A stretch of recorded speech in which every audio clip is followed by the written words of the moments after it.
こんにちは、横山です。今回は釣り方最後の工程、かけた魚とのやり取りについて解説します。この工程もですね、そんな難しいということはないです。魚を真上に巻き上げる垂直の釣りというのはやり取りが楽ですからね、正しくやりさえすれば、圧倒的に釣り人有利でやれると思います。はい、まずですね、覚えておいていただきたい基本が2つあります。1つは糸が一番強くなる角度。竿とそれから穂先から出ている糸の角度がですね、90度。これが竿の弾力を最大限に活かせる角度です。魚の引きに耐えるときは糸の出ている方向に直角になるように竿を合わせて耐えるようにします。それともう一つ、魚を引き寄せるときはですね、竿を使います。リールは使いません。かかり釣りではポンピングと呼ばれる巻き上げ方で魚を釣り上げます。魚を上に引き寄せるときはですね、竿で引いて、で、リールで引き上げた分の糸を巻き取りながら竿を下ろす。この繰り返しで魚を上げてくるということですね。はい、ではですね、実際の手順を紹介していきます。まず、合わせが決まったら、糸を巻き取りながら竿を体の正面まで持ってきます。で、この時ですね、糸のテンションを保ちながら行うように気をつけてください。糸が緩むと針外れの原因になりますんでね、合わせてから玉入れまでの間、常に糸はピンと張った状態を保つようにしておいてください。で、正面に構えたらですね、90度をですね、強い角度を保って魚を引き寄せるチャンスを待ちます。魚とのやり取りはですね、攻めと守りが交互に入れ替わることになります。魚の顔が向こうを向いているうちはこちら守りの時間ですね。魚は一生懸命尾びれを振って向こうへ逃れようとしますけども、そういう時は無理にこっちへ引き寄せようとせずですね、かつなるべく向こうへは行かせず引き止めるということに徹します。寄せず行かせずの力加減で引き止めてますとね、魚も疲れてきますのでね、いずれ息が切れて、ふわっと浮き上がってきます。で、そうなったら今度はこっちの番ですね。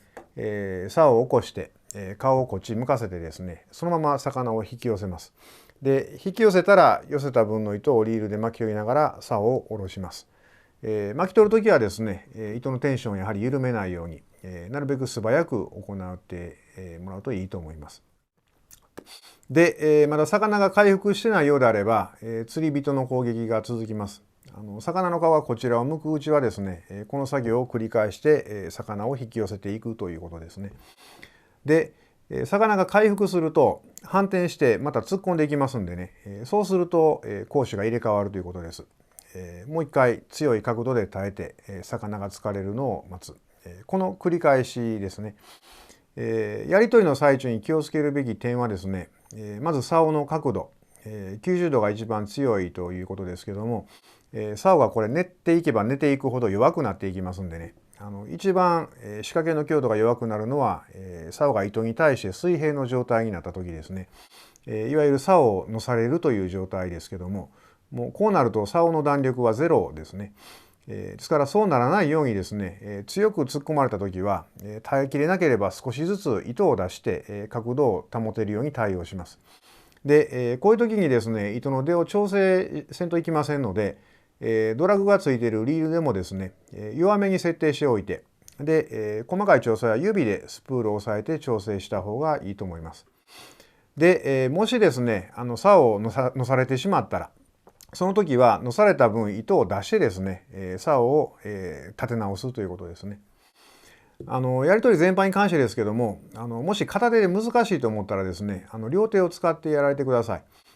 特に女性や子供やですね、片手でやらないかんという決まりはないですからね、しんどいと感じたら、無理せず最初から両手を使ってやられた方がいいと思います。はい。で、次に引っ張る角度ですけども、魚っていうのは引っ張られると逆の方向に走りますんでね。で、カキやロープや障害物はだいたい釣り竿の後ろにありますんで、ですから前に魚が走るようにですね、竿はなるべく立てて自分の方に引くように意識した方がいいと思います。水深があるうちはですね、ちょっと上の方で角度つけたぐらいじゃ魚の行く向きは変わらないと思いますけどね。水面から数メーター下まで上がってくればですね、角度もついてくると思いますし、少なくともこう前に引っ張らないようには気をつけといた方がいいと思います。もしですね魚が下に突っ込んでいくという時もですね立ち上がったりしてこう前に引くとますます入っていくようになりますんで、やり取りは必ず座ったままですね。できるだけ自分の側に竿を立てて、行うようにした方がいいと思います。はい、それからですね、糸の伸びについて、フロロのハリスでもですね1割ぐらいは伸びるんですね。で、深いところでやり取りしているうちはこの糸の伸びがですねクッションになって仕掛けの強度が上がってます。で気をつけないといけないのは魚が上に上がってくると出てる糸が短くなる分クッションが効かなくなってくるということですね。一番糸が弱くなるのは魚が水面まで上がった時です。タモ入れの段になるともうクッションゼロですからね何十センチしか糸出てないですからそういう意味では一番バラす確率が上がると思います。ですから魚が見えるとこまで来たらですね糸はもう伸びないということを意識して腕を使って引きを吸収してやるようにしてやるといいと思います。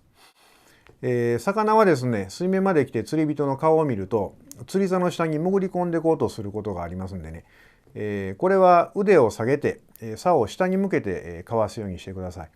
もう穂先や竿が水に浸かっても構いませんのでね、穂先が河川の底とかそれからフロートよりもですね下に行くようにするといいと思います。釣り竿の下にこう糸が擦れないようにですね竿でかわすということですね。で、魚をすくう時はですね魚の頭からすくうようにします。尻尾から行くと前に逃げますんでね。で、魚がまだ元気ですくいにくいようなら何度か締め込ませてですね一もみ二もみしてやるとおとなしくなってすくいやすくなると思います。はい、あとロープとかカキとか障害物がある釣り場で釣りする時はですね、とにかく太い仕掛けを使うことをお勧めします。私はもう障害物が近いとことか極端に浅い釣り場では迷わずサンゴを巻いてやってますね。で、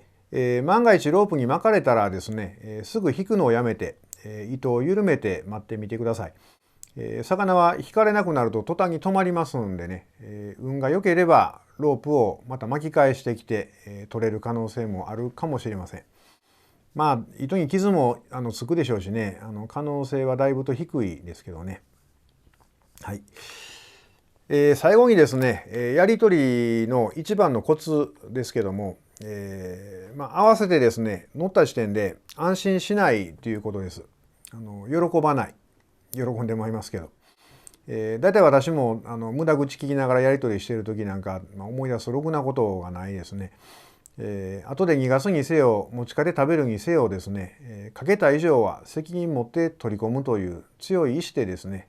魚がタモに入るまで集中を切らさないということが一番大事かなと思います。はい、以上です。やり取りについて解説しました。